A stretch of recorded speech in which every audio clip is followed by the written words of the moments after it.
Today we're going to be thinking about something really important that we all drink every day, and that is water. I've got a bottle of dirty water here, and it's dirty from lots of mud from outside. Today we're going to be making a filter to clean it up. A water filter is a device which removes impurities like mud and dirt from water. There are many different ways that you can do this, but I'm going to be using a plastic bottle, scissors, some cotton, an elastic band, cotton wool, sand, charcoal, gravel, and some larger stones. First, take the cloth and stretch it over the end of the bottle. Secure it with an elastic band.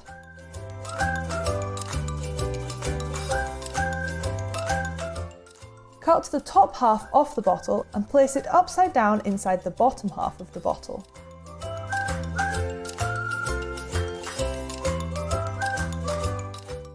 Now add a small handful of cotton wool to the bottom.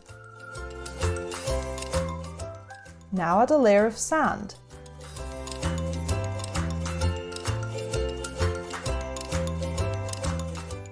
Then a layer of charcoal and a layer of gravel.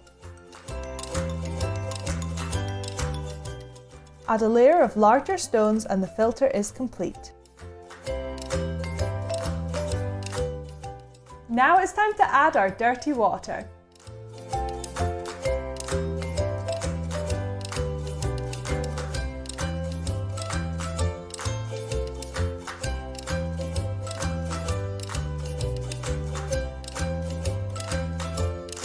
We can see the water at the bottom of the filter here isn't coming out completely clean, but it's an awful lot cleaner than it was to begin with.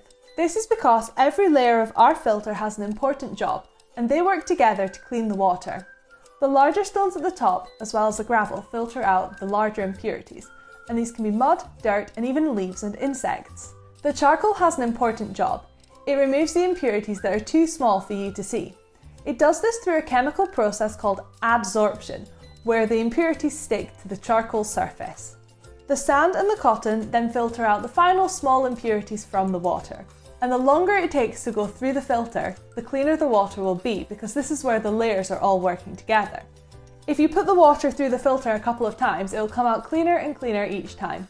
I put the water through the filter for a third time, and you can see here that it is almost completely clear, and this is what we had to start off with.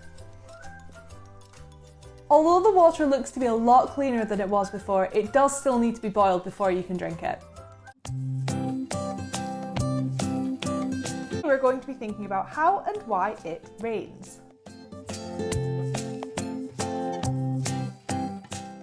For this, you will need a clear jar, a small cup, blue food colouring, shaving foam, cold water, and a pipette or syringe. Fill the jar around 3/4 full with cold water. Add some water and food colouring into the small cup and give it a mix. Use shaving cream to make a nice and fluffy cloud on top of the jar. Now we're ready to make it rain. Use the pipette or syringe to suck up some of the coloured water. Slowly add it to the shaving foam cloud. Keep adding more and more coloured water into your cloud and keep watching to see it rain.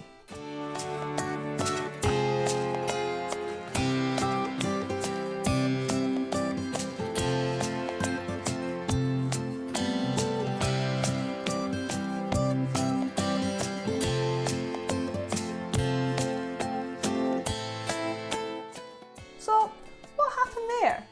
Well, let's take a look at the water cycle to find out.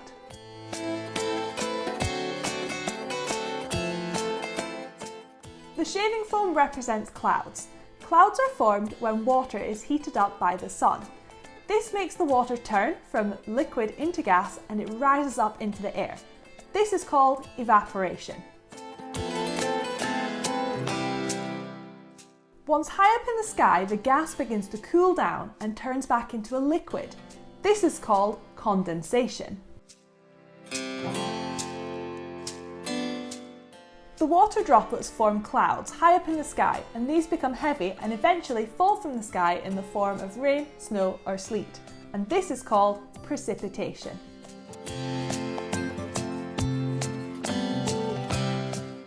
This is similar to when you added more and more coloured water to your cloud. It got heavier and heavier until it couldn't hold any more. When it got completely full, it began raining in the jar, and this is what happens in the air. This rain is then collected in streams, rivers, or even in the sea.